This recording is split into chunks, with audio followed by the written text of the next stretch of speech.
স্বাগতম জনাইছো prime debate আজিৰ বিষয় অসমীয়া লোকসকলৰ যি সংকট নামি আহিছে সেইগতিকে বিভিন্ন দিশৰ পৰা যদিও কালি পিআৰচি সম্পৰ্কত এখন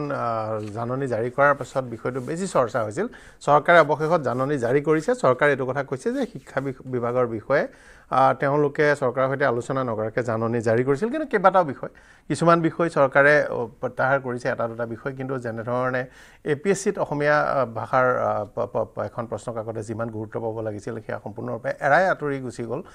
এনেকুৱা বহুকেইটা বিষয় আছে যিখিনি বিষয়ে ভৱিষ্যতলৈ ইয়াৰ যিখিনি চাকৰি আছে বিশেষকৈ তৃতীয় চতুৰ্থ বৰ্গৰ বা মহাবিদ্যালয়সমূহৰ যি চাকৰিসমূহ আছে ইয়াত বাহিৰৰ লোকৰ প্ৰৱেশ প্ৰশস্ত কৰিব নেকি আৰু এটা কথা আছে ভাৰতীয় সংবিধান ভাৰতীয় গণতান্ত্ৰিক গণৰাজ্য এখনৰ নাগৰিক হিচাপে সকলোতে বসবাস কৰাৰ চাকৰি বাকৰি কৰাৰ ব্যৱসায় বাণিজ্য কৰাৰ অধিকাৰ আছে এই দুইটা বিষয় কিন্তু আমাৰ অসমীয়া খিলঞ্জীয়া লোকসকলৰ ভৱিষ্যতৰ সুৰক্ষা আৰু অসমৰ সৰ্বাংগীন বিকাশ এই বিষয়টো অত্যন্ত গুৰুত্বপূৰ্ণ কথা মোৰ সৈতে ভাৰতীয় জনতা পাৰ্টিৰ বিধায়ক গণেশ লিম্বু ডাঙৰীয়া আছে স্বাগতম জনাইছোঁ গণেশ লিম্বু ডাঙৰীয়া জাতীয় কংগ্ৰেছৰ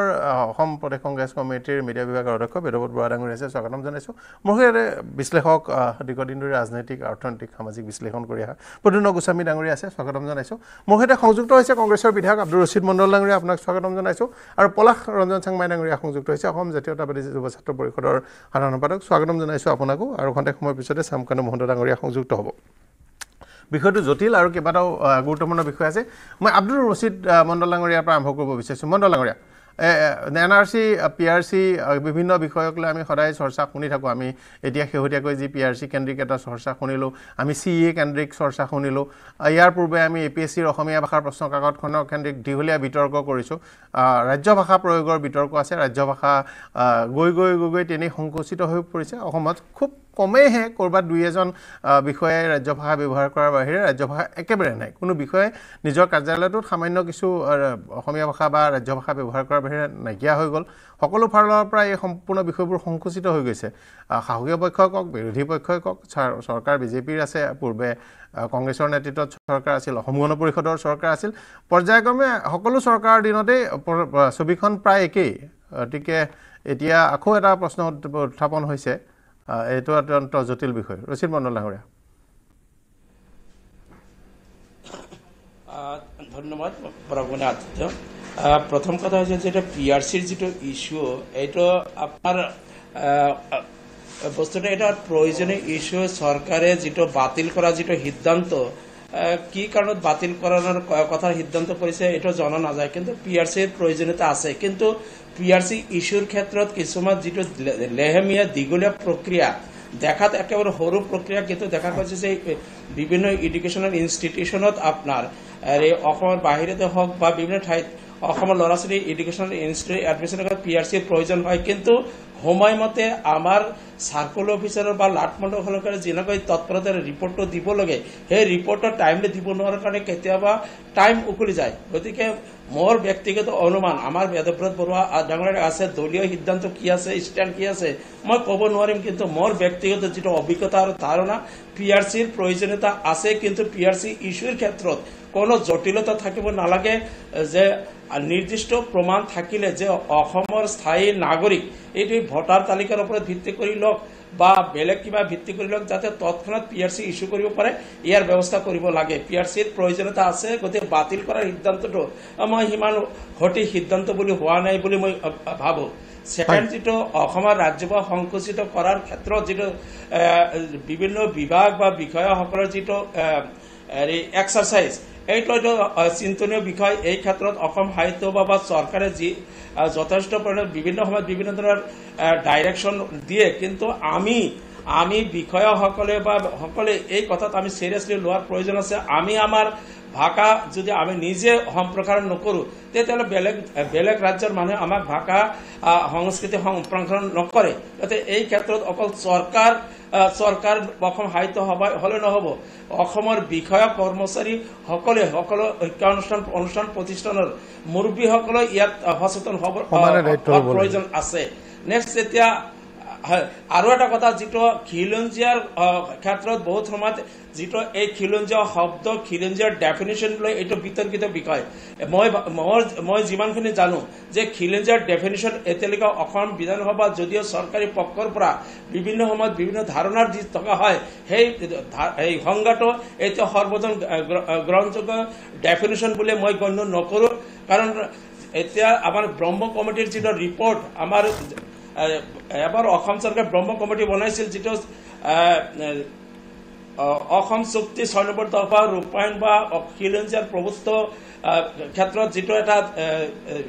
কমিশ্যন বনাইছিল ব্ৰহ্ম কমিশ্যনৰ ৰিপৰ্টৰ পিছত যেতিয়া তাতে খিলঞ্জীয়া মানুহৰ ভূমিৰ অধিকাৰ আদি কৰি কিছুমান কথা হোৱাতে যেতিয়া টাইমছ অফ ইণ্ডিয়া ব্ৰহ্ম ডাঙৰীয়াক প্ৰশ্ন কৰিছিল যে আপুনি যিটো খিলঞ্জীয়া কৈছে এই খিলঞ্জীয়াৰ অৰ্থটো কি তেতিয়া কিন্তু তেখেতে এটা ধুনীয়া সুন্দৰ উত্তৰ দিছিল যে অসম চুক্তি অনুযায়ী অসমত বসবাস কৰা প্ৰত্যেকজন নাগৰিক অসমীয়া আৰু তেওঁলোকেই খিলঞ্জীয়া গতিকে তেনেকুৱা কথাৰ কিন্তু অসম চৰকাৰ বৰ্তমান চৰকাৰে বা বিভিন্ন সংগঠনে এই কথাটো কিন্তু মানি লোৱা নাই হয় আপোনাৰ ওচৰলৈ আহিম আপুনি এটা গুৰুত্বপূৰ্ণ বিষয় উপস্থাপন কৰিছে চৰ্চা কৰিম মই ষ্টুডিঅ'ত বিশেষজ্ঞসকলৰ ওচৰলৈ অহাৰ আগতে গণেশ লিম্বু ডাঙৰীয়া ৰাজনৈতিক দুটা বক্তব্য লৈ লৈছোঁ লিম্বু ডাঙৰীয়া আৰু মোৰ সৈতে শ্যামকান্ত মহন্ত ডাঙৰীয়া সংযুক্ত হৈছে স্বাগতম জনাইছোঁ মহন্ত ডাঙৰীয়া লিম্বু ডাঙৰীয়া মই ৰচিদ মণ্ডল ডাঙৰীয়াৰ কথা শুনিছোঁ তেখেতে যিটো আমাৰ বৰ্তমান যি PRCৰ বিষয় লৈ পেলাই তেখেতে কিছুমান কথা কৈছে PRC নহয় আপোনালোকৰ চৰকাৰ দিনত APSC পৰা অসমীয়া ভাষাৰ প্ৰশ্ন কাকতখন নাইকিয়া হৈ গ'ল তাৰ ফলত যিকোনো আহি ইয়াত এতিয়া অৱতীৰ্ণ হৈ পাছ কৰিব পাৰিব PRCৰ বিষয়টো আপোনালোকে সকলোৱে গম পাইছে যে বিশেষকৈ আমাৰ যিটো শিক্ষাৰ ক্ষেত্ৰত যি মানে নিয়োগৰ ক্ষেত্ৰত যি বিষয়টো এটা বিতৰ্ক সৃষ্টি হৈছিলে তাত স্পষ্টকৈ চৰকাৰে ইতিমধ্যে কৈছেই যে প্ৰায়ৰিটি যিটো স্থানীয় লেংগুৱেজৰ ওপৰত প্ৰায়ৰিটিৰ কথা কৈছেই যিসকলক আমি নিযুক্তি দিম তেওঁলোকে এতিয়া PRC যদিও নাই তথাপি লোকেল লেংগুৱেজ তেওঁ জানা হ'ব লাগিব অৰ্থাৎ আমাৰ চৰকাৰে ক'ব খুজিছে যাতে অসমৰ স্থানীয় ভাষা জনা মানুহে মানে চৰকাৰী চাকৰি কৰিব পাৰিব ইয়াত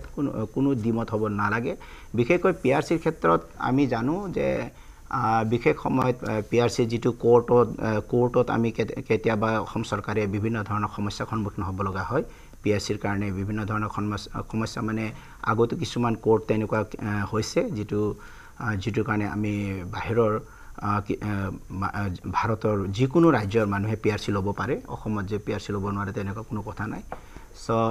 এইটো এটা এতিয়া ৰাজ্যিক ভাষাৰ ক্ষেত্ৰত তেখেতে বা অসমীয়া ভাষাৰ ক্ষেত্ৰত যি কথা ক'লে সেইটো ঠিকেই হয় আমি সবে গাৰ্জেন বা সবে ভাষাৰ ক্ষেত্ৰত খুবেই মানে গুৰুত্ব সহকাৰে দিব লাগে কিন্তু ৰাজ্য চৰকাৰ হিচাপে মই যিটো অনুভৱ কৰোঁ যে আমাৰ চৰকাৰৰ দিনত যিটো ভাষাৰ যিটো পলিচি বনোৱাৰ কাৰণে মই ভাবোঁ এইটো যি আমাৰ চৰকাৰ আহি বনাইছে ইয়াৰ যিটো আপোনালোকে ফলাফল বা ইয়াৰে যিটো মানে ভৱিষ্যতত আহি থকা দিনত 10-15 বছৰৰ পাছত আপোনালোকে দেখিব যেতিয়া নেকি এতিয়া আমাৰ যিকোনো প্ৰাইভেট স্কুলত আপোনালোকে চাব ল'ৰা ছোৱালীবিলাকে ধুনীয়াকৈ অসমীয়া ভাষাত লিখিব পাৰে ক'ব পাৰে আৰু নিজৰ মাতৃভাষা হিচাপে সবে ঘৰত অসমীয়া ভাষা কয়েই চ' মই নাভাবোঁ যে এইখন চৰকাৰৰ দিনত ভাষাৰ কিবা এটা মানে সমস্যা হৈছে আমাৰ চৰকাৰৰ দিনতহে বৰঞ্চ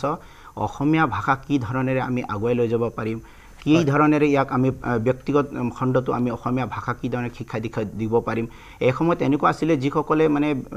অন্য ৰাজ্যৰ পৰা আহি ইয়াত পঢ়িছিল কিন্তু তেওঁ প্ৰাইভেট স্কুলত পঢ়িছিল তেওঁ অসমীয়া ভাষাৰ বিষয়ে একো নাজানিছিল কিন্তু আজি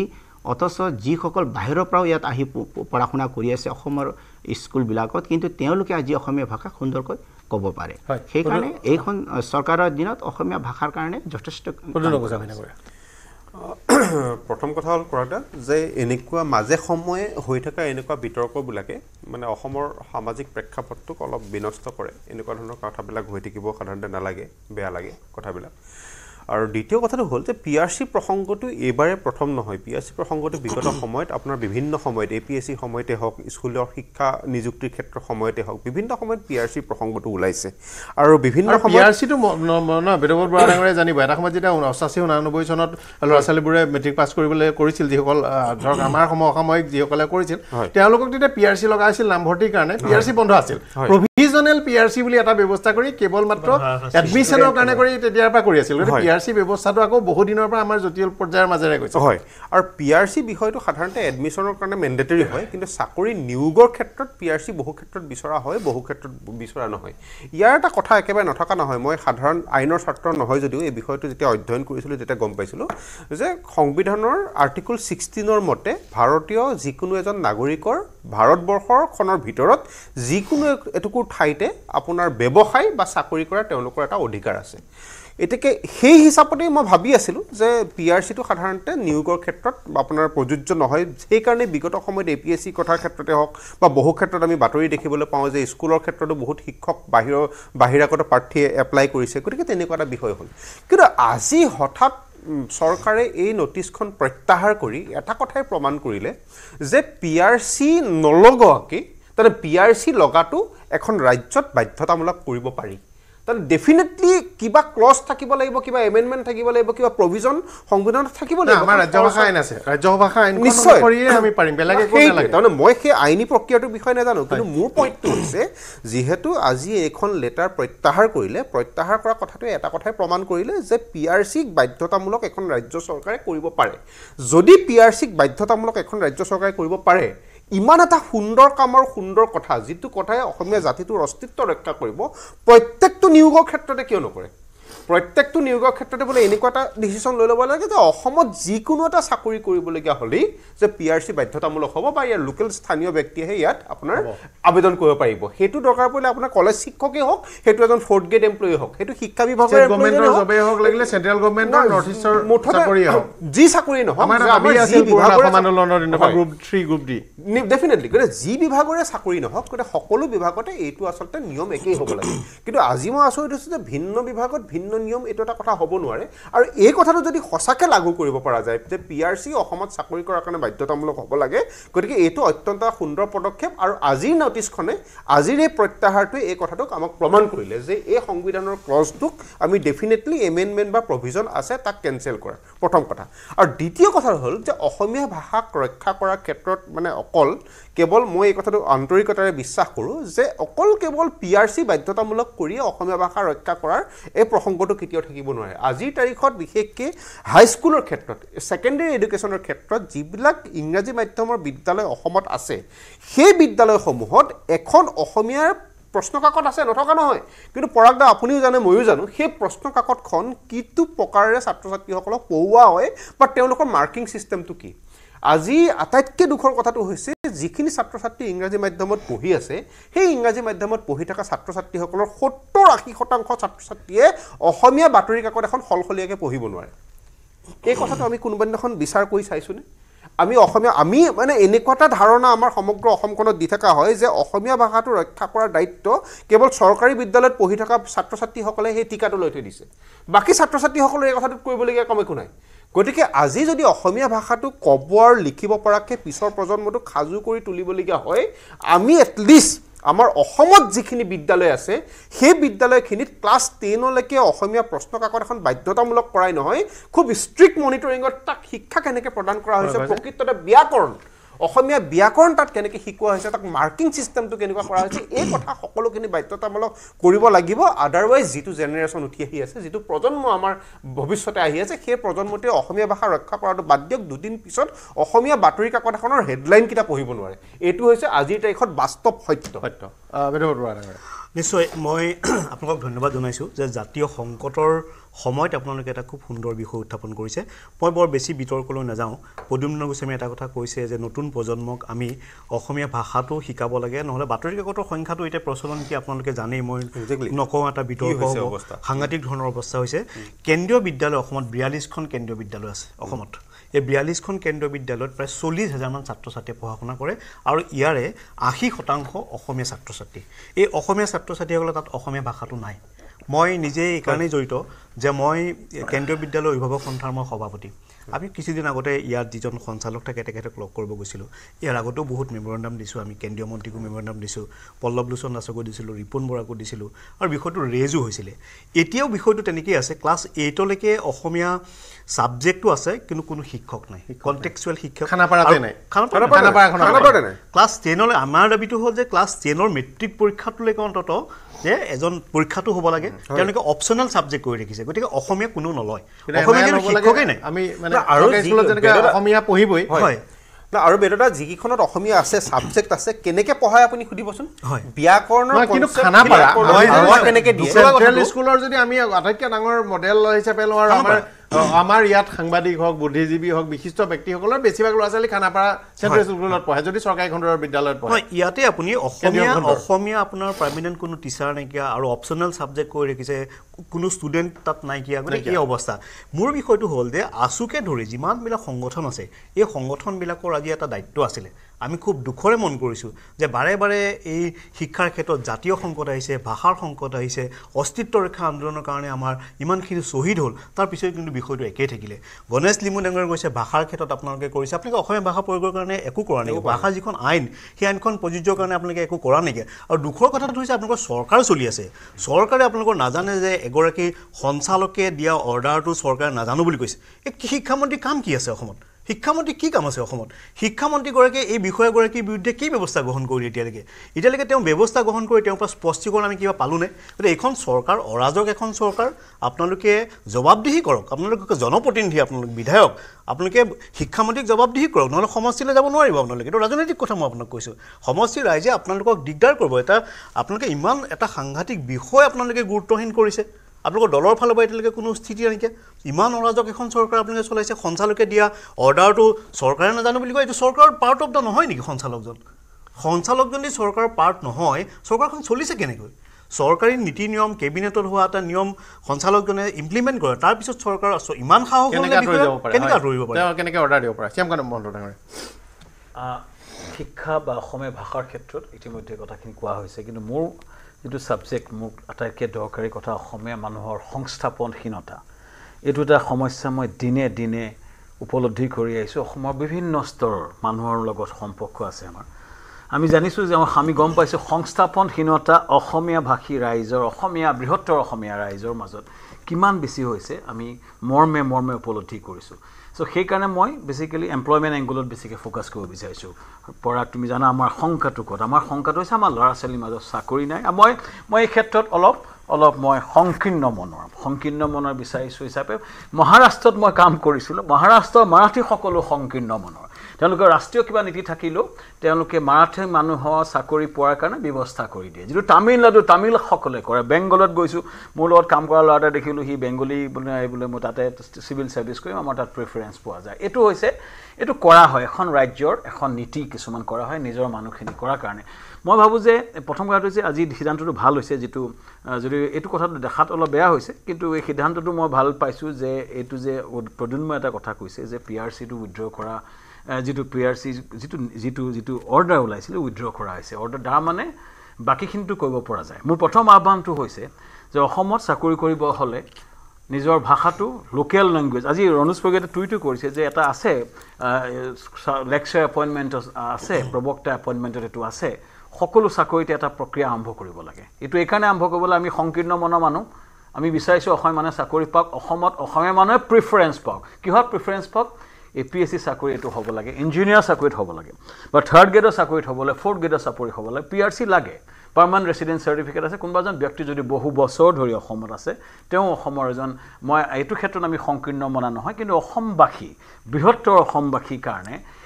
নীতি নিয়ম হ'ব লাগে চাকৰিৰ ক্ষেত্ৰত নীতি নিয়ম এইকাৰণে হ'ব লাগে কাম জাতিটো যদি আমি উঠাব বিচাৰিছোঁ কাৰণ বহু পিছ পৰি গৈছে আৰু যদি আমি এটা ফিগাৰ আমি চাইছোঁ 65% মানুহ BPL হৈ আছে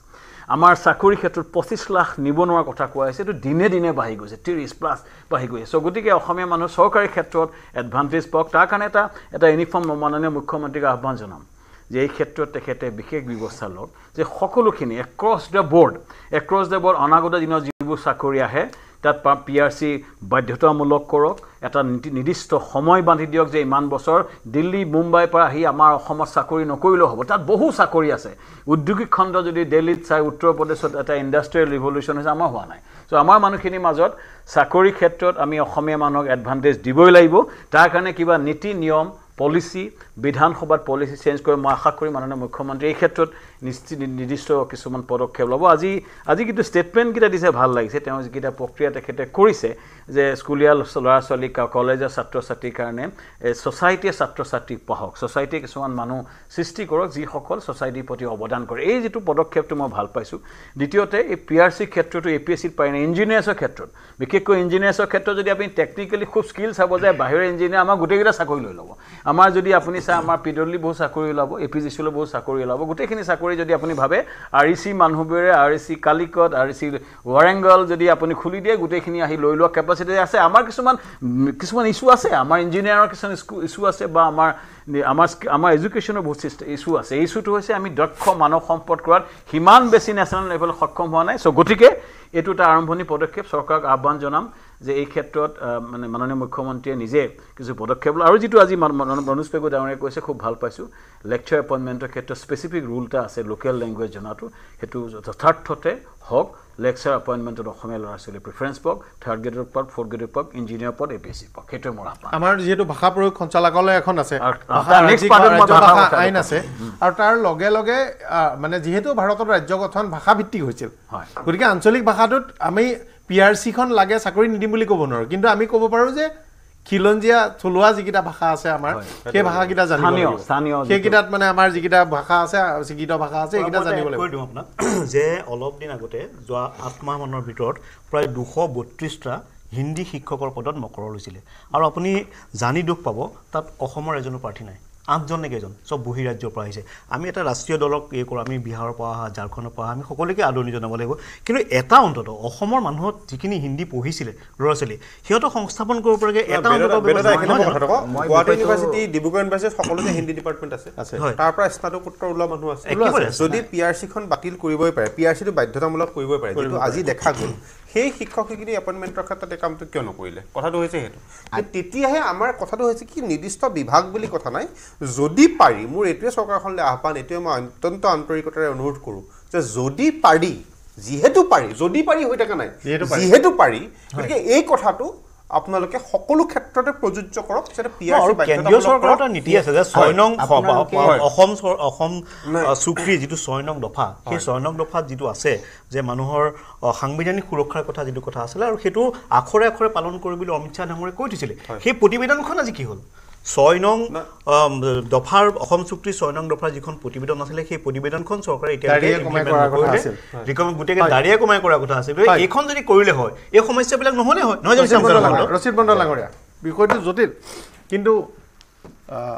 কোনো ধৰণৰ অসুবিধা নোহোৱাকৈ ৰূপায়নো কৰিব লাগিব হয় মই আমাৰ বিশ্লেষক শ্যামকানু মহন্ত ডাঙৰীয়াৰ কথাখিনি মই সাংঘাতিকভাৱে এপ্ৰিচিয়েট কৰিছোঁ তেখেতে যিখিনি কথা কৈছে আমাৰ ইনষ্টিটিউটত থকা বেদব্ৰত বৰা ডক্টৰ প্ৰদ্যুম্ন গোস্বামী গোটেইখিনি কথাই মই সমৰ্থন কৰিছোঁ যে আমি ইয়াতে পলিটিকেলাইজ কৰিব নালাগে কোন গভৰ্ণমেণ্টে কি কৰিছে নকৰিছে এই কথাবিলাক লৈ নগৈ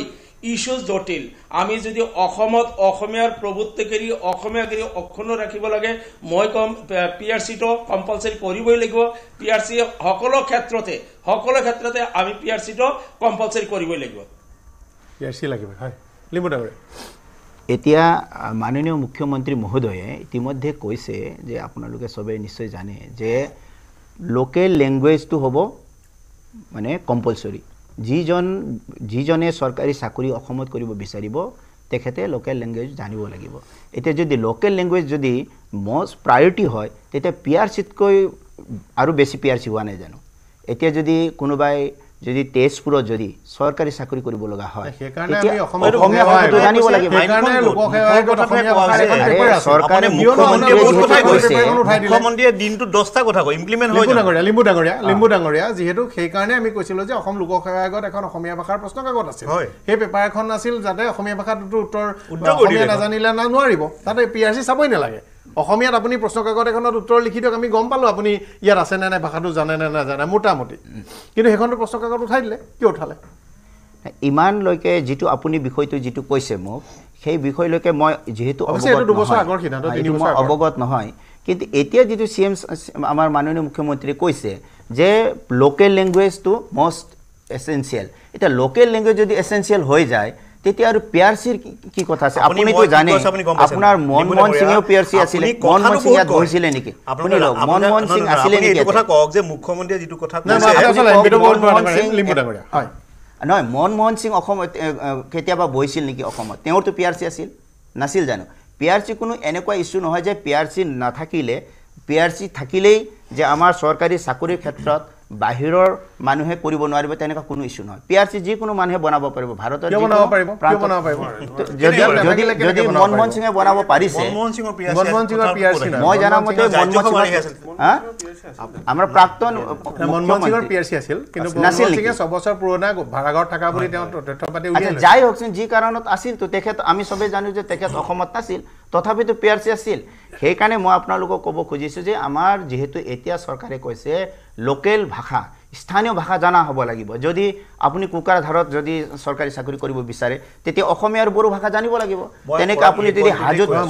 যদি যাব লাগিব আমি এইটো কথা মানে আপোনালোকে কোৱা আৰু কামৰ মাজত এটা পাৰ্থক্য থাকে বেদবত বৰা ডাঙৰীয়া মই আপোনাৰ ওচৰলৈ আহিম আপোনালোকৰ কোৱা আৰু কৰাৰ মাজত পাৰ্থক্য থাকে আমি যোৱাবাৰ এডিআৰএ পৰীক্ষা দেখিলোঁ 3rd গ্ৰেড 4th গ্ৰেডৰ পুলিচৰ পৰীক্ষা দেখিলোঁ মোক কওকচোন অসমীয়া ভাষাৰ প্ৰশ্ন কাকতখন কোন আছিল কোট কৰিলে আপোনালোকে ঠিক আছে ভাষাটো জানিব ভাষাটো জানিলে প্ৰশ্ন কাকত কৰিব মোক কওকচোন যে এডিআৰএ পৰীক্ষাটোত অসমীয়া ভাষাটো যে তেওঁ জানে কি তৰিকাৰে কি উপায়েৰে কি বুদ্ধি কৌশলে আপোনালোকে নিৰ্ণয় কৰিছিল এই বিষয়টো নাই কোনো ব্যৱস্থা নাই এমচিকিউ কৰিছে মাৰ্কছ দিছে কৰি দিছে আমাৰ টেট পাতিছিল ইংৰাজী ভাষাত এখন কোৱেশ্চন পেপাৰ সেট কৰিছে একমত যে চৰকাৰী চাকৰি স্থানীয় মানুহৰ প্ৰায়োৰিটি থাকিব লাগিব অসমৰ মানুহে চৰকাৰী চাকৰি পাব লাগিব এই কাৰণে এতিয়া যি আগৰ কথা আমি আশা কৰিম আপোনালোকৰ কথাটো আমি অস্বীকাৰ কৰা নাই যে আপোনালোকে কথাবোৰ ভাল কৈছে আৰু আমি সঁচাকৈ প্ৰশংসনীয় কথা কৈছে কিন্তু কামটো সমানে প্ৰশংসনীয় হ'ব লাগিব কোৱাটো আৰু কৰাটো চৰকাৰী চাকৰিৰ ক্ষেত্ৰত আমাৰ চৰকাৰে যিটো কৈছে সেইটো হ'ব কিন্তু যিমান দূৰ ভাষাৰ কথা আছে ময়ো এজন বিধায়ক হিচাপে ভাষা মানে তো কেৱল অসমীয়া ভাষা হিচাপে অসমীয়া বড়ো বাংলা ভাষা বৰাক উপত্যকাটো বাংলা ভাষা সবৰ কনচিয়াছৰ ওপৰত আছে ভাষা কিন্তু যদি আমি নিজে যদি ভাষাটো যদি ব্যৱহাৰ নকৰোঁ আৰু যদি আমাৰ ল'ৰা ছোৱালীক আমি যদি নিজৰ মানে মাধ্যমিক স্কুলবিলাকত আমি ব্যৱহাৰ ক্ষেত্ৰত এটা সমস্যা আছে ভাষাটোৰ ক্ষেত্ৰত এটা হৈছে ভাৰত চৰকাৰ আৰু সমগ্ৰ ব্যৱস্থাটোৱে আমি ইউনিকোডৰ পৰা নাপালোঁ আপোনাক যদি এই মুহূৰ্তত মই কওঁ যে লাচিত বৰফুকনৰ ওপৰত আপুনি মোক এটা ৰিচাৰ্চ আৰ্টিকল লিখি দিয়ক ইণ্টাৰনেটৰ সহায় লৈ আপুনি লাচিত বৰফুকনটো ইংৰাজীত চাৰ্চ কৰিব নে অসমীয়াত চাৰ্চ কৰিব অসমীয়াত আপুনি কিমান কণ্টেণ্ট পাব আমি ক'ৰবাত পিছকু পৰি গ'লে সেইটো এটা কথা মোৰ বোধেৰে ভাষাটোৰ কাৰণে বিপদ অহা 3টা কথা আছে এটা কথা আছে আমাৰ খিলঞ্জীয়া আমি অসমীয়া মানুহ আপুনি মই সকলো আমাৰ নিজৰ দুৰ্বলতা আমি নিজৰ সন্তানক আমি নিজে এই চৰ্চাৰ পৰা আঁতৰাই ৰাখিছোঁ দ্বিতীয় কথাটো হৈছে চৰকাৰীভাৱে অনিহা চৰকাৰ ৰাজ্য ভাষা আইন থকাৰ পাছতো চৰকাৰ দায়বদ্ধতা থকাৰ পাছতো কৰা নাই তৃতীয় ঘটনাটো হ'ল ভাৰত চৰকাৰে হয় আমি ইউনিকোড কনচৰ্টিয়ামৰ পৰা স্বীকৃতি পাব লাগিছিল নহয় ভাৰত চৰকাৰে আমাক ধ্ৰুপদী ভাষাৰ মৰ্যাদা দিব লাগিছিল এই দুইটা কাম নোহোৱাৰ কাৰণে আমাৰ ইণ্টাৰনেটৰ জগতখনত নাই 10 বছৰৰ পাছত আমাৰ ল'ৰা ছোৱালীবোৰে আমাৰ ইণ্টাৰনেটত কিন্তু চৰ্চা বন্ধ কৰি দিব আৰু আমাৰ ভাষাটো কিছু সৰল কৰাও দৰকাৰ গুৱাহাটী বিশ্ববিদ্যালয় আজিৰ পৰা 35 বছৰমান আগত কিজানি হ'ব পদুনয় জানিব ডক্টৰ আমাৰ প্ৰয়াত যোগেশ্বৰ শৰ্মা ছাৰ আছিল তেনেকৈ বিশিষ্ট গোলোক চন্দ্ৰ গোস্বামী ছাৰ আছিল এনেকৈ সকলো ভাষাৰ বিজ্ঞান লোকসকলক লৈ এখন বৈঠক পাতি সন্মিলন পাতি ভাষাটো কিছু সৰল কৰিবলৈ আৰু কিছুমান সিদ্ধান্ত ল'বলৈ গৈছিল কেতিয়াবা আমি লিখোঁতে ভুল হয় এই ভুলবোৰত কেতিয়াবা এনেকুৱা হয় যে এখন অভিধানত এনেকৈ আছে এইখন অভিধানত এনেকৈ আছে এইখন ব্যাকৰণত এনেকৈ আছে এটা সৰলীকৰণ ব্যৱস্থা হ'ল এই ব্যৱস্থাটো আৰু সৰলীকৰণ কৰিবৰ কাৰণে বিশ্ববিদ্যালয় উদ্যোগত আৰু এখন হ'ব পাৰিলে ভাল ডক্টৰ গোস্বামী নহয় মই এইখিনিতে আপুনি যি 3টা পইণ্ট ক'লে ভাষাটোক লৈ সংকট তাৰ ভিতৰত আটাইতকৈ গুৰুত্বপূৰ্ণ 30 ৱেটেজ দিছোঁ 30 ডেফিনেটলি কিন্তু মই আটাইতকৈ বেছি ভাবোঁ কি জানেনে আপুনি যিটো কথা ক'লে যে আমি আমাৰ সন্তানক আমাৰ গাত ভুল আছে যে আমি আমাৰ সন্তানক ভাষাটোৰ প্ৰতি আগ্ৰহী কৰি তুলিব পৰা নাই নহয় পৰাগদা আমি আগ্ৰহী কৰি তুলিব বিচাৰিলেও চিষ্টেমে আমাক এলাও কৰা নাই আগ্ৰহী কৰি তুলিবলৈ কাৰণ আপোনাৰ সন্তান কওক মোৰ সন্তানক কওক আজিৰ তাৰিখত আমি বাধ্য হৈ পৰিছোঁ যে এখন আপোনাৰ প্ৰাইভেট স্কুলত দিবলৈ আৰু সেই স্কুলখনত দিয়াৰ লগে লগে যিটো বেদদাই ক'লে এতিয়া অসমৰ কিমান ল'ৰা ছোৱালী চেণ্ট্ৰেল স্কুলত পঢ়ি আছে অসমৰ কিমান ল'ৰা ছোৱালী আপোনাৰ CBSEৰ অধীনৰ প্ৰাইভেট স্কুলত পঢ়ি আছে কিমান ল'ৰা ছোৱালীয়ে বেলেগ বেলেগ অন্য ইংৰাজী মাধ্যমৰ বিদ্যালয়ত পঢ়ি আছে এইখিনি কি আমাৰ সন্তান নহয় নেকি এই আমাৰ সন্তানখিনিক অসমীয়া জনাৰ এটা সিস্টেম আমি তৈয়াৰ কৰি দিব নালাগিব নেকি আৰু যদি সিস্টেম এটা আমি তৈয়াৰ কৰি দিবলগীয়া হয় যিটো সিস্টেম আমি তৈয়াৰ কৰিছোঁ সেই সিস্টেমটোত কিমান লুফলছ আছে আজি আপুনি মোৰ সন্তানক মই ব্যক্তিগতভাৱে চেষ্টা কৰিছোঁ ৰাতিপুৱাই ঘৰত পেপাৰখন পঢ়িবলৈ দিওঁ ইটো জোতাবলৈ দিওঁ সিটো জোতাবলৈ বেলেগ কথা আপুনি চেষ্টা কৰিছে বেদদাই চেষ্টা কৰিছে কেইজনে চেষ্টা কৰে আটাইতকৈ মই ভাবোঁ আমাৰ অসমীয়া ভাষাটোৰ ক্ষেত্ৰত আটাইতকৈ প্ৰত্যাহ্বান আহি আছে এই যিটো জেনেৰেশ্যন আছে মানে আপোনাৰ এতিয়া ক্লাছ 9, 10, 11, 12ৰ যিটো জেনেৰেশ্যন আছে এই অনাগত সময়ত এই যিটো প্ৰজন্মটোৱে আৰু 10 বছৰ পিছত অসমীয়া ভাষা পঢ়িব নোৱাৰা হৈ যাব আপুনি সাধাৰণ জোতাই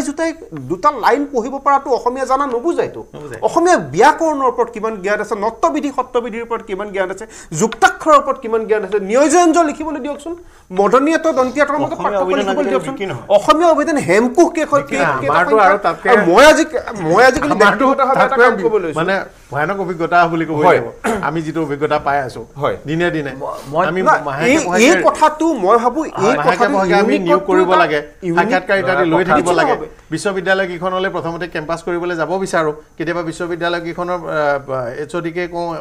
মুৰব্বী অধ্যাপকক যে 10টা ল'ৰা পঠাই দিয়কচোন আমাৰ এটা পদ খালি ইণ্টাৰভিউ আহাৰ পিছত অসমীয়া ভাষাটো দেখি ভিতৰুৱা কাহিনীটো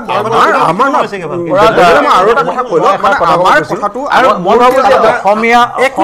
এক ছেকেণ্ড মই কথা এটা কৈলো তাৰমানে আমাৰ চিষ্টেমটো এনেকুৱা হৈ আছে আপুনি শুনক দেই মই জানো নাম নকওঁ মালিগাঁও কনভেণ্টত নিজৰ ছোৱালীক নমাই থৈ আহি দীঘলী পুখুৰীৰ পাৰত আন্দোলন কৰে চৰকাৰী বিদ্যালয়ত অসমীয়া ভাষা ৰক্ষা হ'ব লাগে বুলি সেয়া হৈছে আমাৰ চিষ্টেমত চলি থকা এটা প্ৰক্ৰিয়া তাৰমানে মই এটা কথাই কৈছো যে অসমীয়া ভাষাটো ৰক্ষা কৰাৰ ঠিকাটো না মোক পৰাক দা অসমীয়া ভাষাটো ৰক্ষা কৰাৰ ঠিকাটো কেৱল চৰকাৰী মাধ্যমত পঢ়ি থকা ল'ৰা-ছোৱালীকেইটাহে লৈ আছে ব্যক্তিগত বিদ্যালয়ৰ দায়িত্ব আছে নাই আৰু ব্যক্তিগত বিদ্যালয়ক এই ক্ষেত্ৰত বাধ্যতামূলক কৰিবৰ কাৰণে আমি চিষ্টেমটো কি ব্যৱস্থা কৰিম এই সমস্যাখিনি যিটো উৎপাদনে কৈছে এইবোৰ হৈছে বাস্তৱ জিয়া বাস্তৱ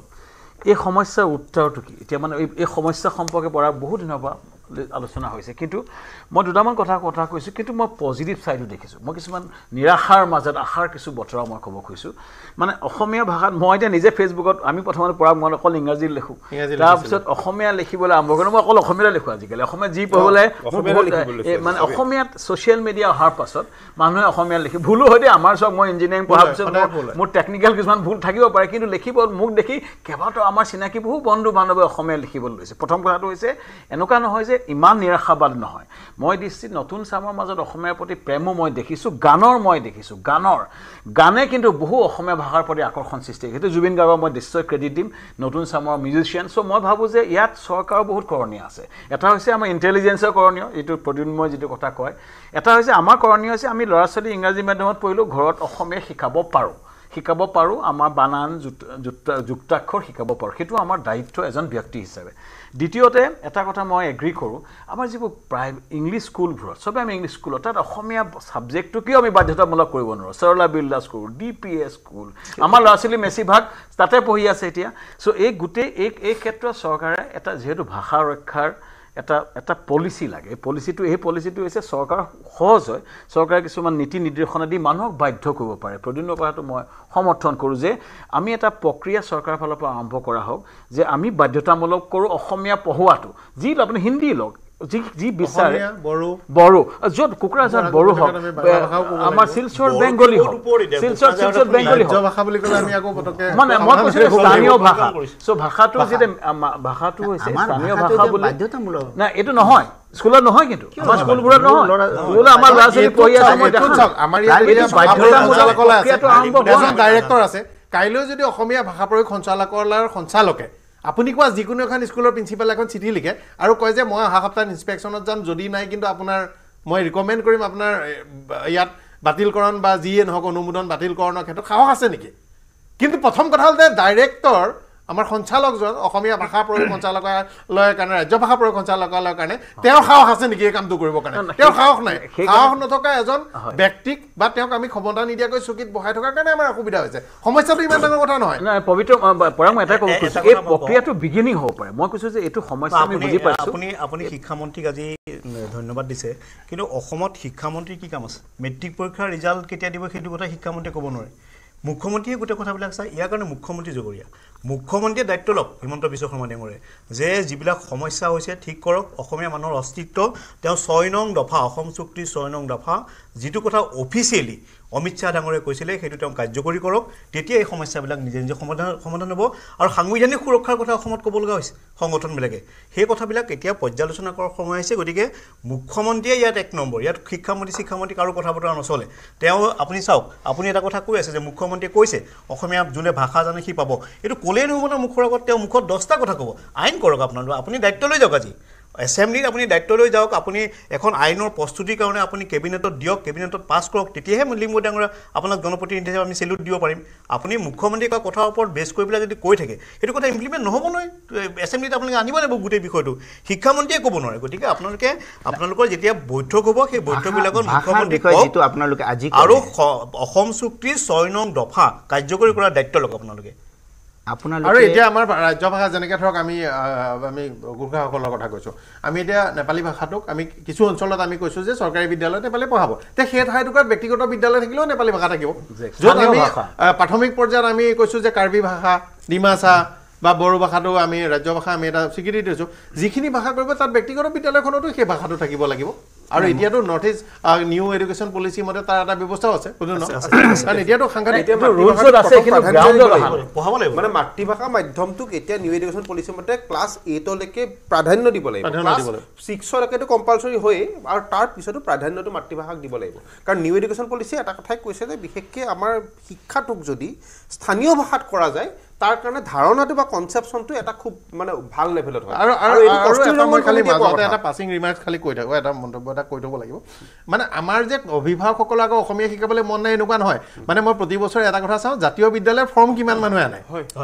জাতীয় বিদ্যালয়ৰ ফৰ্ম যিমান সংখ্যকে আনে গুৱাহাটীৰ কিন্তু সংখ্যাটো বিৰাট ডাঙৰ কিন্তু এতিয়া এখন জাতীয় বিদ্যালয় তেওঁলোকে সমগ্ৰ বোজাটোতো ল'ব নোৱাৰে গতিকে এইটো এটা সমস্যা কিন্তু আগ্ৰহো আছে বহুত আছে জাতীয় বিদ্যালয়ত নামভৰ্তি নেপালে বুলিয়ে আমিতো আৰু কেতিয়াবা ধৰক মানে স্কুলখনৰ প্ৰতি ডিমিট নকৰাকৈ গোপাল বৰুত দি দিব নোৱাৰোঁ বা উলুবাৰী হাইস্কুলত দি দিব নোৱাৰোঁ চৰকাৰী বিদ্যালয় কেইখনত কেনেকুৱা ধৰণৰ হতাশা তাৰোপৰি ছেবা হাই ছেকেণ্ডেৰী কাউন্সিলৰটো ওপৰত মানে ব্যক্তিগতভাৱে স্কুলৰ পৰা লাইন পতা দেখিছোঁ আমাৰ লগত আমাৰ ভাল শিক্ষকসকলে মই এটা ক'ব খুজিছোঁ যাওক মানুহৰ কিন্তু ভাষাৰ প্ৰতি আগ্ৰহ আগতকৈ ভাবি বাঢ়িছে আমাৰ জেনেৰেশ্যন আমি কনষ্টিটিউচনেলাইজ কৰিব সেইটোৱে কৈছোঁ যে নিউ এডুকেশ্যন পলিচিত যিখিনি ৰিকমেণ্ডেশ্যন আছে সেইখিনি আছে কস্তুৰী ৰংগন কমিটিৰ ৰিকমেণ্ডেশ্যন কস্তুৰী ৰংগন এজন নিজে ইছৰ ডাইৰেক্টৰ থকাৰ উপৰিও তেওঁ অত্যন্ত এজন মানে চাইণ্টিফিকেলি মানে সাইন্টিষ্টটো হয়ে তেওঁ এটা সাংঘাতিক এটা সাইন্টিফিক মাইন্ডসেটৰ এজন ব্যক্তি আৰু যিজন ব্যক্তি যিখিনি মানুহক তেওঁ এই কমিটিখনত লৈছিল তাৰ ৰিকমেণ্ডেশ্যনখিনি আপুনি যদি new education policy national education policy 2020 পঢ়ে গম পাব এনেকুৱা কিছুমান কথা সেই পলিচিখনত উল্লেখ আছে যিটো আপগ্ৰেডেশ্যন আপুনি মই সদায় কৈ থাকোঁ আৰু কিছুমান আপগ্ৰেডেশ্যন আমি ভাবিবই নোৱাৰোঁ পঢ়াৰ পিছতে গম পোৱা যায় তেখেতলোকে এনেকুৱা কিছুমান ধাৰণা কৰিছে যে আপোনাৰ এই ভাষাৰ ক্ষেত্ৰত যিটো ধাৰণা ক'লে এইটো কম কথা কোৱা নাই এইটো মানে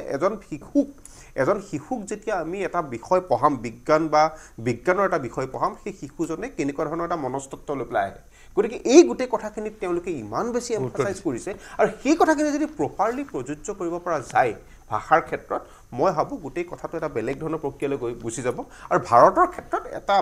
ক্ষেত্ৰত এটা কমপ্লিকেচি একেবাৰে নাথাকা নহয় ভাৰত ইমান বহুভাষী এখন মানে দেশ এই দেশখনত আমি প্ৰত্যেকটো সৰু সৰু লেংগুৱেজত যদি তেনেকৈ শিকি আহিবলগীয়া হয় এটা সময়ত গৈ পেলাই ষ্টুডেণ্টখিনি এটা প্ৰব্লেমো হয় এনেকুৱা এটা কথা নহয় যে তেনেকুৱা এটা নহ'ব কিন্তু আমি ভাষাৰ ক্ষেত্ৰত প্ৰথম ভাষা হিচাপে মাতৃভাষা দ্বিতীয় ভাষা নিশিকিম প্ৰথম ভাষা হিচাপে মাতৃভাষাটো শিকি আৰু এটা কথা তেওঁলোকে এতিয়া আমি প্ৰথম ভাষা অসমীয়া শিকিলোঁ বা বড়ো শিকিলোঁ দ্বিতীয় ভাষাটো তেওঁলোকে অসমীয়া শিকিলে যিসকলে বা কোনোবাই আন ভাষা এটা শিকিলে তেনেকৈতো আগবাঢ়ি যাব ইংৰাজী শিকিব হিন্দী শিকিব আৰু এটা ইম্পৰ্টেণ্ট কথা এটা আছে অসমীয়া ভাষা শিকিম মানে আমাৰ হিন্দী ইংৰাজী বিদ্বেষ নাই নহয় নাই যেতিয়া আৰু এটা ইম্পৰ্টেণ্ট কথা এটা আছে NEP 2020 যেতিয়া প্ৰথম আহিছিল ভাষাৰ প্ৰশ্নটো যেতিয়া আহিছিল তেতিয়া ভাৰতবৰ্ষৰ প্ৰায় 1000খন স্কুলৰ প্ৰিন্সিপালে এই বিষয়টোক লৈ পেলাই এখন কমিটি লৈ পেলাই গভৰ্ণমেণ্টত এটা ৰিকমেণ্ডেশ্যন দিছিল তাত তেওঁলোকে কৈছিল বিশেষজ্ঞসকলক লৈ যে ছাত্ৰ ছাত্ৰীসকলে এই প্ৰায় 12 বছৰমান বয়সৰ ভিতৰত তেওঁলোকৰ মগজ মগজুটোৱে 4-5টা লেংগুৱেজ শিকিব পৰা কেপাচিটি নাথাকে এটা শিকে মাত্ৰ এটা শিকে গতিকে তেওঁলোকে ৰিকমেণ্ডেড কৰিছিল যে তেওঁলোকে এই ছাত্ৰ ছাত্ৰীসকলক অকল মাতৃভাষাই নহয় লগতে ইংৰাজী হিন্দী বা সংস্কৃতৰ পৰা আদি কৰি বিভিন্ন ধৰণৰ ভাষাবিলাক শিকোৱা হয় তাৰ পৰিপ্ৰেক্ষিতত আজিৰ তাৰিখত যিবিলাক ইংৰাজী মাধ্যমৰ বিদ্যালয় আছে আপুনি চাব আপোনাৰ ছোৱালীও পঢ়ে মোৰ ল'ৰাও পঢ়ে সকলোৱে পঢ়ো তাত ইংৰাজীও ধুনীয়াকৈ পঢ়ায় হিন্দীও ধুনীয়াকৈ পঢ়ায় সংস্কৃতো ধুনীয়াকৈ পঢ়ায় প্ৰব্লেমটো আহি যায় অসমীয়া ভাষাটোৰ ক্ষেত্ৰত অসমীয়া ভাষাটোৰ ক্ষেত্ৰত যেতিয়া পঢ়ায় তেওঁলোকৰ ক্ষেত্ৰত কি হয় আপোনাৰ এই মানে সামান্য হিন্দী সংস্কৃত ইংৰাজী এটা পৰ্যায় পাই যায়গৈ অসমীয়া কিন্তু কোৰ্সটো আগেই নাপায় ক'ৰবাত নহয় ক'ৰবাত হিন্দীত একদম শব্দ লিখিব পৰা হৈ যায় সংস্কৃত ফৰফৰাই মাতিব পৰা হৈ যায় ইংৰাজী কথাটো ক'বই নালাগে কিন্তু অসমীয়া সাধাৰণ কমল কৰত কমল পদুম পঢ়োঁতেও সিহঁতে জোতাই পঢ়িবলগীয়া হয় এই কথাটো কিয় হয় আমি চৰ্চা কৰিম এটা স্মৃতিৰ পিছত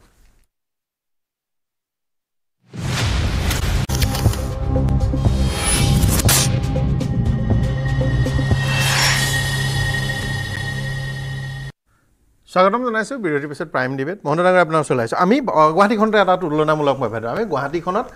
12-13 লাখ মান স্থায়ী মানুহ থাকে আৰু আমাৰ নিচিনা বাহিৰৰ পৰা আহি ভাড়াঘৰে চাৰাঘৰে থকা মিলি 8-9 লাখ 10 লাখ মানুহ আছে 20 লাখ মানুহ আমাৰ ল'ৰা ছোৱালী আছে এতিয়া আপুনি মোক এটা কথা কওকচোন গুৱাহাটী ভাষাত অসমীয়া মাধ্যমত একদম কোনো বিনা দ্বিধাই অসমীয়া ভাষা পঢ়াব পৰা বুলি ক'লে জাতীয় বিদ্যালয় বাদ দি আমাৰ কি আছে চৰকাৰী স্কুলকেইখনত কিমান আসন আছে কিমানে পঢ়িব পাৰে তেনেহ'লে এই যে গোটেই গুৱাহাটী মহানগৰীখনত 1.5-2 লাখ ছাত্ৰ ছাত্ৰী থাকে আৰু বাহিৰৰ পৰা পঢ়াবলৈ আন 1.5-2 লাখ আহে 4 লাখ ছাত্ৰ ছাত্ৰীৰ কাৰণে অসমীয়া ভাষা পঢ়িব পৰা কেইখন বিদ্যালয় আছে তাৰমানে পৰিৱেশটো আমাৰ ক'ৰবাত নহয় ক'ৰবাত অতীততো বেয়া হৈ আছে বাই চইচ শিৱসাগৰ তেতিয়া মই শিৱসাগৰলৈ গ'লে প্ৰায় মই যলৈকে যাওঁ স্কুল এখনত সোমাবলৈ চেষ্টা কৰোঁ মই শিৱসাগৰ ডিব্ৰুগড় জিলাৰ কেইখনমান স্কুলত যেতিয়া মই সোমাই যাওঁ মোৰ সঁচাকৈ গৌৰৱত বুকুখন ফুলি উঠে আৰু ল'ৰা ছোৱালী অভিভাৱকে সমৰ্থনো জনাইছে কিন্তু তাৰ লগে লগে এটা কথা যে ভাষাকেন্দ্ৰিক আমি সংকীৰ্ণ জাতীয়তাবাদ কৰি থাকিলে নহ'ব লগতে ইংৰাজী হিন্দী ইত্যাদি ভাষাবোৰো শিকিব লাগিব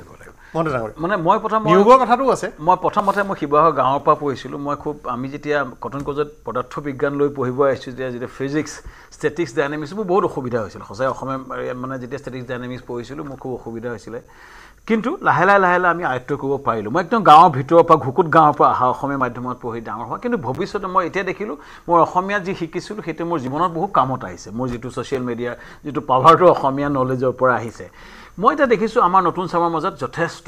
নিজৰ ভাষাটোৰ প্ৰতি আগ্ৰহ বাঢ়িছে এতিয়া স্কুল দাদাই কৈছে লিম্বুদাই কৈছে যে আছে গভৰ্ণমেণ্ট নটিফিকেশ্যন আছে যে প্ৰত্যেকখন প্ৰাইভেট স্কুলত হ'ব লাগে কিন্তু বাস্তৱত কিমানত হৈছে সেইটো আমি লক্ষ্য কৰিব লাগে তাৰ কাৰণে এনফ'ৰ্চ কৰিব লাগে প্ৰথম কথা কিন্তু আৰু কিমান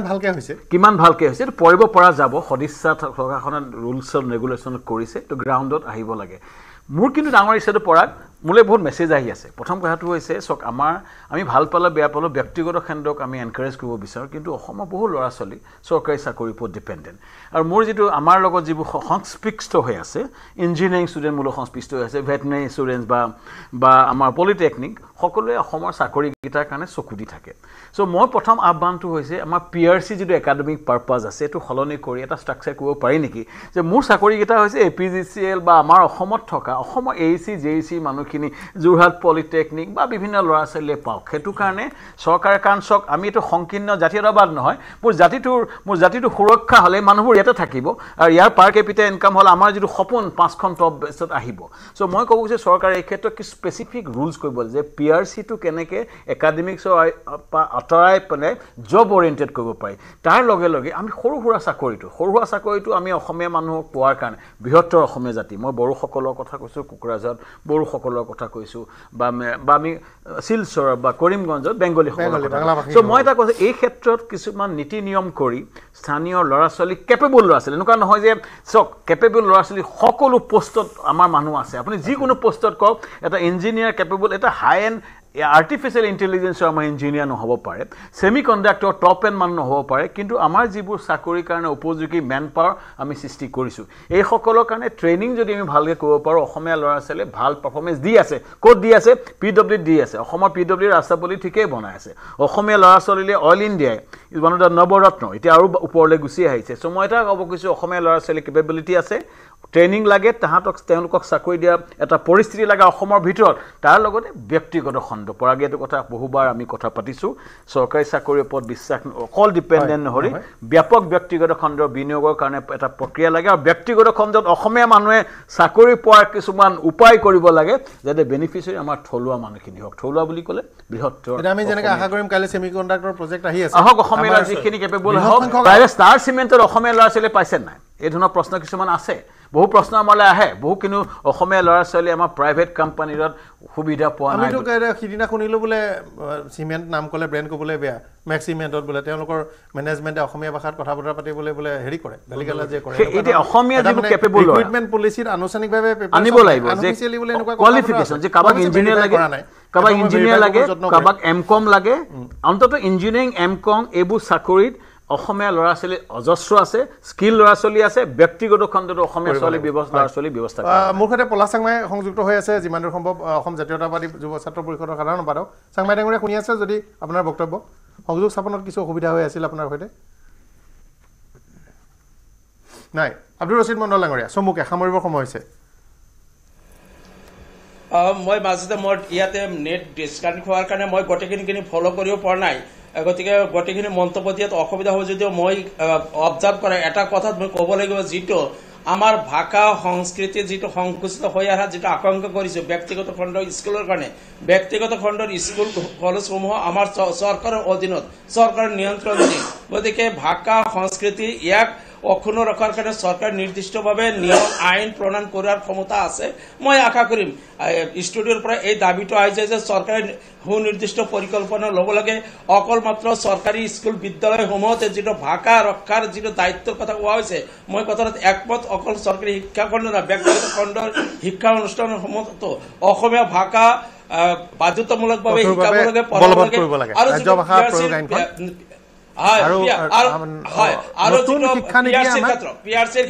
ৰাষ্ট্ৰীয় শিক্ষানীতিখনে আমাক সাংঘাতিক শক্তিশালী অস্ত্ৰ এপাত দিছে।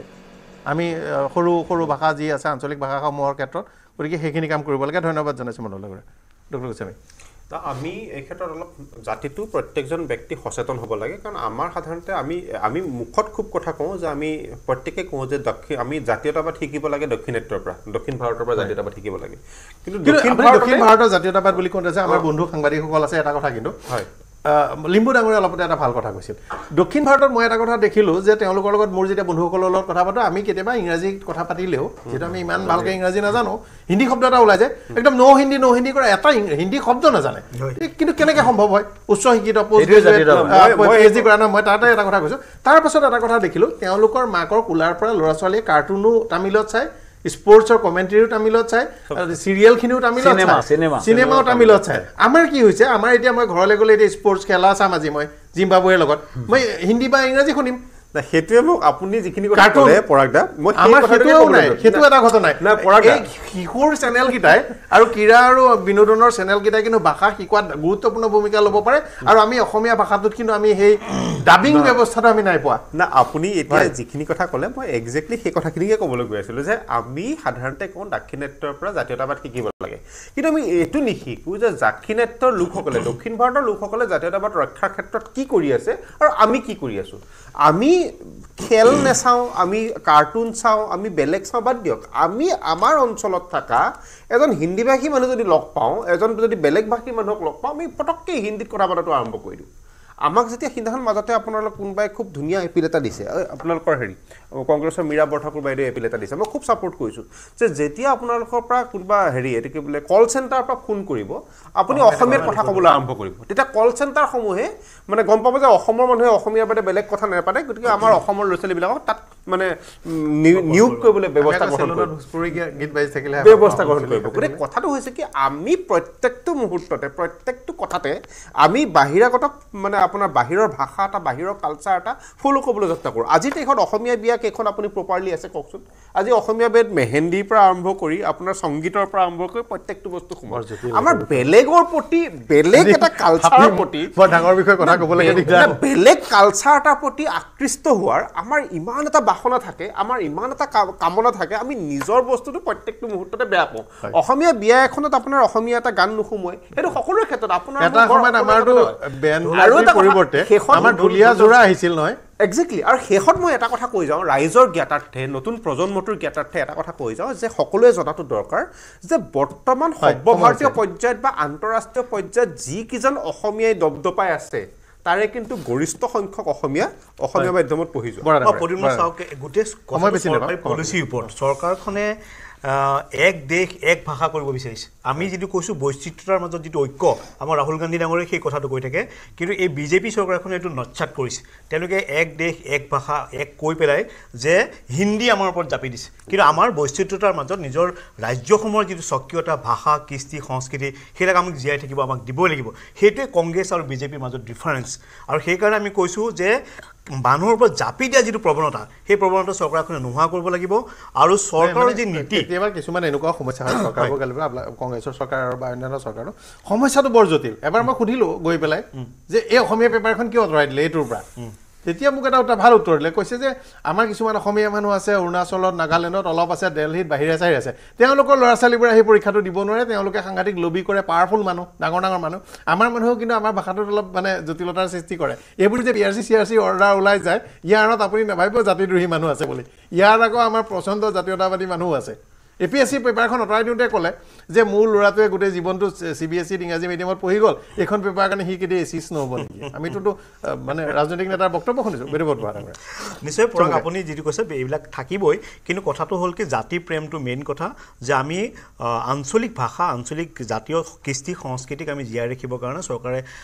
পলিচি গ্ৰহণ কৰিব লাগিব আৰু এই কথাক ইমপ্লিমেণ্ট কৰিব লাগিব পলিচি গ্ৰহণ কৰিলে নহ'ব আইন হয়তো কৰিছে কিন্তু ইমপ্লিমেণ্ট কৰিব লাগিব আৰু মুখ্যমন্ত্ৰীজনৰ মুখৰ কথাত সকলো কথা নহয় তেওঁ চৰকাৰী বিষয়াসকলক কি ধৰণৰ নিৰ্দেশ দিছে সেই বিষয়টোৱে গুৰুত্বপূৰ্ণ আৰু এইবোৰ অৰ্ডাৰৰ পিছত কিন্তু মই কোৱা নিচিনা কাহিনী কিছুমানৰ জড়িত হৈ থাকে একদম APSC পেপাৰখনত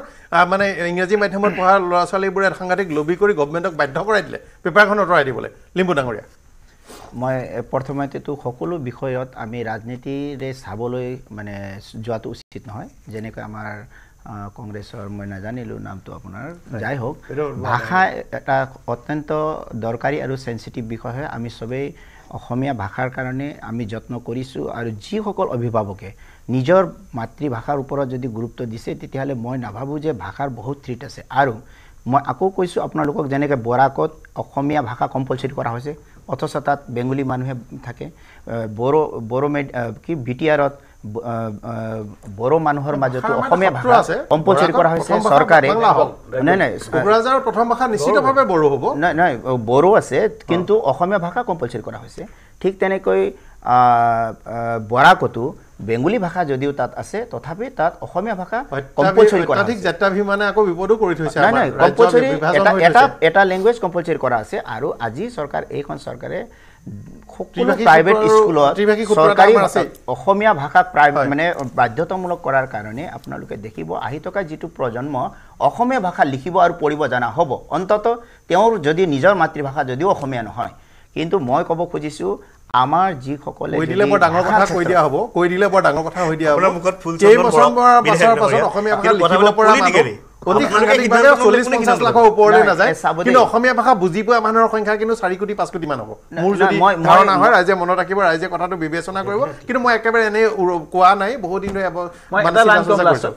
মই এটা কৈছোঁ যে মই কিন্তু আশাবাদী অসমীয়া ভৱিষ্যত অসমীয়া ভাষাৰ ভৱিষ্যত সম্পৰ্কে নতুন চামৰ মাজত গানৰ প্ৰতি লিখাৰ প্ৰতি যিটো মই আগ্ৰহ দেখিছোঁ নিজৰ ল'ৰা ছোৱালী নিজৰ ঘৰৰ পৰা আৰম্ভ কৰোঁ আহোঁ প্ৰথমতে নিজৰ ল'ৰা ছোৱালীক আমি অসমীয়া পঢ়াওঁ আমি ল'ৰা ছোৱালী অসমীয়াৰ প্ৰতি আকৃষ্ট কৰোঁ অসমীয়া ভাষাৰ প্ৰতি অসমীয়া লিখক চৰকাৰৰ পৰা দুটা আহ্বান যে অসমীয়া ভাষাটো ব্যক্তিগত খণ্ড স্কুলত ৰুল বনাইছে ৰুলটো ইমপ্লিমেণ্ট কৰক খুব ষ্ট্ৰিক্টলি ইমপ্লিমেণ্ট কৰক সেইটো আমাৰ আহ্বান দ্বিতীয়তে জনা মানুহৰ সংখ্যা একদম কম আৰু পঢ়াব লাগে সেইটো বঢ়াব লাগে আৰু তৃতীয়তে মই এটাই ক'ব খুজিছোঁ মোৰ এটাই আহ্বান এই অসমত চাকৰিবোৰ অসমীয়া ল'ৰা ছোৱালী পাওক অসমৰ চৰকাৰী চাকৰি কেইটামান চাকৰি আছে বৃহত্তৰ অসমীয়া জাতি যিসকল স্কিল যিসকলৰ লিখিবজনীয়া মানুহ কিন্তু এতিয়া ইমান নাই একদম কম একদম সেইটো বাঢ়িব লাগে মই অসমীয়া চেনেল এটাত মই অসমীয়া লিখো মানে সেইটো ডাঙৰ চাকৰি বহুত আছে আমাৰ কিন্তু চেনেলত বহুত চাকৰি সবতে চাকৰি আছে বাজেট বহাটো চৰকাৰৰ যিটো বাজেট সিস্টেম অসমীয়া কথা কোৱা ল'ৰা ছোৱালী বহুত চাকৰি ওলাব ভালকে অসমীয়া সাবজেক্টটো পঢ়ক আৰু আটাইতকৈ দৰকাৰী কথাটো হৈছে চাকৰিখিনি আপুনি কিবা এটা ক'ব বিচাৰিছিল এটা বাক্য শেষ মই এইটো আকৌ ক'লোঁ যে ভাষাৰ বিষয়ে আমাৰ আৰু আজি যিটো ডিবেটটো সঁচাকৈ ভাল লাগিছে মোক কিন্তু মই এজন জনপ্ৰতিনিধি হিচাপে চাইছোঁ যে অসমীয়া অঞ্চলতে মই অসমীয়া মাধ্যমৰ স্কুলবিলাক উঠি যোৱা দেখিছোঁ মই সেইকাৰণে এনেকৈ কথা ক'লে হাউত বুলানাথ বৰুৱা স্কুলখন বন্ধ হৈ যোৱাতকৈ মই আপোনালোকক নাম দি কৈ দিব পাৰোঁ যদি আপোনালোকে জানিব বিচাৰে অসম নহয় দেশজুৰি শিক্ষাৰ কাৰণে যি তেখেতৰ অৱদান তেওঁৰ বিদ্যালয় তেওঁৰ নামত থকা বিদ্যালয়খন বন্ধ হৈ গৈছে খালি ক'লেই নহয় ল'ৰা-ছোৱালী যোৱা নাই আমি আপুনি ঠিকেই কৈছে কোনোবাই কৈছিলে যে ক'ৰবাত ধৰ্ণা দিয়ে আৰু বাচ্চা ক'ৰবাত থৈ আহে হয় নে এইটো কিন্তু নহয় তেনেকৈ যদি আপোনালোকে ভাষা জীয়াই ৰাখিব বিচাৰিছোঁ বুলি ভাবে এইটো নহ'ব আমি আন্তৰিকতাৰে ভাষা জীয়াই ৰাখিবৰ কাৰণে ৰাইজে গুৰুত্ব দিব অসমীয়া ভাষা একদম বিশ্বাস কৰক 40-50 লাখতকৈ বেছি মানুহে অসমীয়া ভালকৈ লিখিব নাজানে কথিত ভাষা কিন্তু কথিত ভাষা হিচাপে মানুহ সংখ্যা বাঢ়িব সেইটো মোৰ বিশ্বাস আছে ধ্ৰুপদী ভাষাৰ স্বীকৃতি আমাক সোনকালে লাগে চৰকাৰৰ বহুত কৰিবলগীয়া কাম আছে আৰু আমাৰ ব্যক্তিগতভাৱে আপুনি মই আমাৰ বহুত কৰিবলগীয়া কাম আছে এইখিনি কৰোঁ আহক সকলোৱে মিলি আৰু চাকৰি ক্ষেত্ৰত আমি সৰু ৰাজ্য কম ল'ৰা ছোৱালী আমাৰ সংস্থাপনৰ সুবিধা কম গতিকে এইখিনি আমাক খিলঞ্জীয়া ল'ৰা ছোৱালীৰ কাৰণে সুৰক্ষিত কৰিব লাগে তাৰ ব্যৱস্থা চৰকাৰে কৰক এই আশা কৰিছোঁ ধন্যবাদ জনাইছোঁ অনুষ্ঠানৰ সামৰণি মাৰিছোঁ